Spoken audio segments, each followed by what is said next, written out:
अस्सलाम वालेकुम।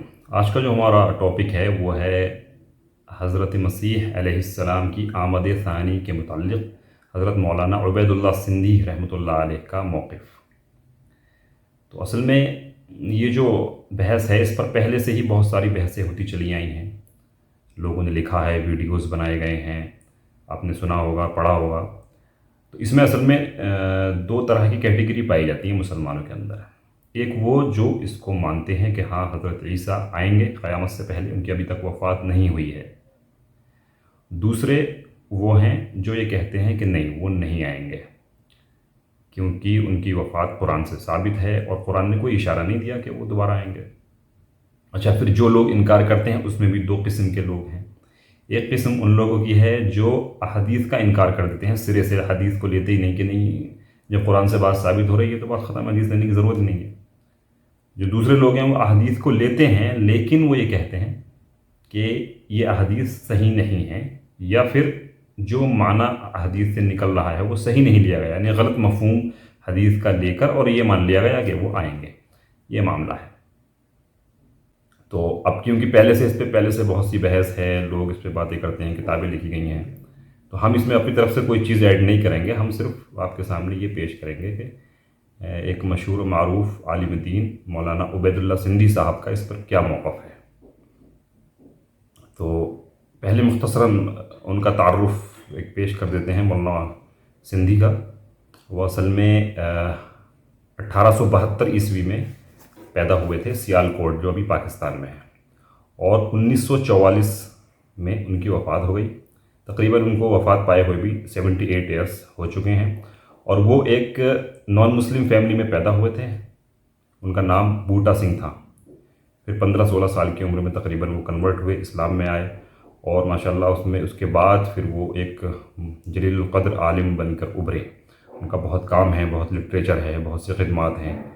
और शाह वलीउल्लाह मुहद्दिस देलवी रहमतुल्लाह अलैह का शारिह उनको कहा जा सकता है, क्योंकि उनके सारे काम पर उनकी बहुत गहरी नज़र है, और उस पर उन्होंने फिर बाद में काम किया, उसकी वजाहत की है उनके काम की। ये मामला है।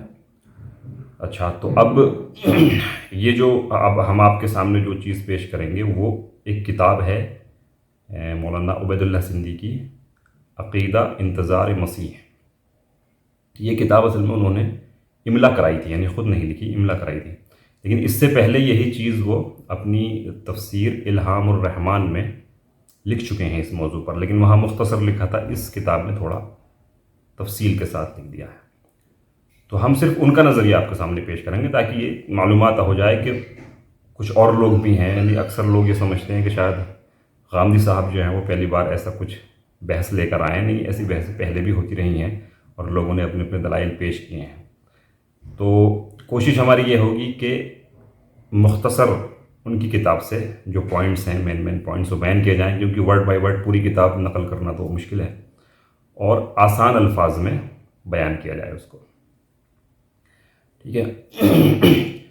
तो मौजू पर आते हैं। तो वो अपनी किताब में लिखते हैं मौलाना उबैदुल्लाह सिंधी साहब कि हज़रत मसीह अलैहिस्सलाम के दोबारा आने के मसले में हमारी राय ये है कि अगर आ गए तो अच्छी बात है, नहीं आए तो कोई मुसीबत नहीं आएगी। और क्या उन्होंने क्या कहा कि आ गए तो बहुत अच्छा है, एक नबी आ रहे हैं, और नहीं आए तो कोई मुसीबत नहीं आने वाली। हम इसको अक़ीदा बनाने के मुखालिफ हैं, यानी जो मुसलमानों के अक़ाइद हैं उसमें वो इसको शामिल नहीं करते मौलाना उबैदुल्लाह सिंधी साहब। ये अक़ीदे की चीज़ नहीं है। अच्छा, हज़रत मसीह अलैहिस्सलाम के दोबारा आने के मुताल्लिक़ कोई सही हदीस हमारी नज़र से नहीं गुज़री। ये उनका कहना है कि जितनी अहादीस हैं कोई भी सही हदीस नहीं है उनके मुताबिक, और जितनी अहादीस हैं उनकी इस बारे में वारिद हुई हैं वो सब की सब मुअल्लल हैं। अब ये मुअल्लल हदीस क्या होती है? तो मुअल्लल हदीस जो है वो उस हदीस को मुअल्लल कहा जाता है जिसमें इल्लत हो। अब इल्लत किसको कहते हैं?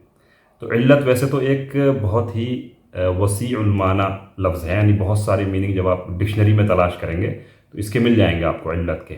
लेकिन जब हदीस के मामले में बोला जाता है इल्मुल हदीस में, तो इससे मुराद ये होता है कि कोई ऐसी हदीस जो बज़ाहिर सही मालूम होती है, لیکن اس میں کوئی ایک کمی پوشیدہ یعنی چھپی ہوئی کوئی کمی اس میں ہوتی ہے جس کی بنا پر وہ صحیح کے درجے سے نکل جاتی ہے، اس لیے اس کو معلل کہتے ہیں۔ تو مولانا سندھی کا کہنا یہ ہے کہ ساری احادیث معلل ہیں، اصل میں صحیح نہیں ہیں جو اس کی دلیل میں پیش کی جاتی ہیں۔ ٹھیک ہے، اب اس سے آگے وہ فرماتے ہیں کہ قرآن مجید میں تو آمد مسیح کا یہ مسئلہ بالکل نہیں ہے، بلکہ اس کے خلاف بات موجود ہے۔ یعنی قرآن مجید میں یہ مسئلہ ہے ہی نہیں، بلکہ اس کے مخالف چیز موجود ہے۔ وہ کیا؟ کہ حضرت محمد صلی اللہ علیہ وسلم کو خاتم النبیین کہا گیا ہے۔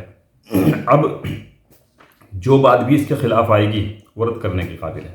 یعنی وہ یہ کہنا چاہتے ہیں کہ جب رسول اللہ صلی اللہ علیہ وسلم کو قرآن نے خاتم النبیین کہہ دیا، ٹھیک ہے، تو اب کوئی نبی اگر آئے گا بعد میں، بھلے ہی وہ حضرت عیسیٰ وہ دوبارہ آ رہے ہیں، لیکن وہ ہیں تو نبی، تو یہ بات اس کے مخالف ہو گئی نہ ہو گئی کہ جب خاتم النبی رسول اللہ صلی اللہ علیہ وسلم ہے، اس کا مطلب کوئی نبی نہیں آنا چاہیے، لیکن آپ کہہ رہے ہیں کہ حضرت عیسیٰ آئیں گے، تو اس کا مطلب وہ اس سے مخالف بات ہو گئی۔ تو آپ اس کو اس طرح بھی سمجھ سکتے ہیں کہ مولانا سندھی نے ان احادیث کو معلل کیوں کہا کہ وہ اصل میں قرآن کے اس اصول کے خلاف جا رہی ہیں۔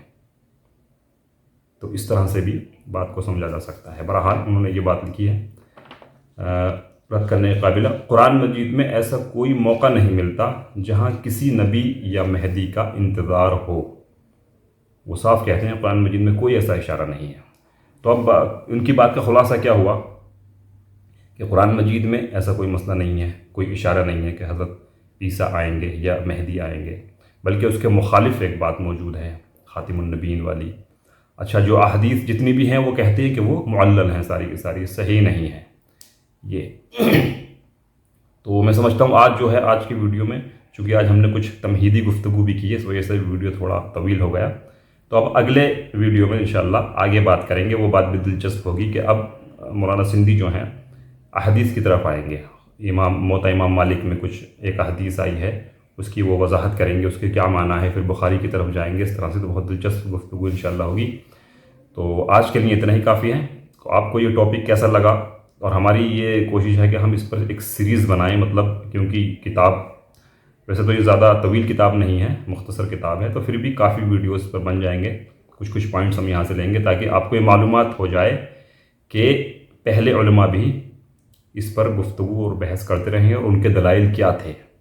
اور اس کے علاوہ آپ کو اس فہرست میں، یعنی جو لوگ اس عقیدے کے مخالف ہیں، اس میں مولانا ابوالکلام آزاد، علامہ اقبال، ابو الخیر اثری، کئی اس طرح کے عالم ہیں جو اس فہرست میں آپ کو مل جاتے ہیں۔ اور اب نئے زمانے میں غامدی صاحب ہیں اپنے۔ تو بہرحال یہ تو آپ کو ویڈیو کیسا لگا اور معلومات کیسی لگی اس کے بارے میں کمنٹ کریں اور اپنے دوستوں کے ساتھ شیئر کریں۔ اور اسی طرح سے اب یہ سیریز آگے چلے گی انشاءاللہ، تو اس کے لیے ہمارے چینل کے ساتھ جڑے رہیں تاکہ آپ کو آگے بھی ویڈیوز اس کی ملتے رہیں۔ آپ کے قیمتی وقت کا بہت شکریہ، جزاکم اللہ خیر۔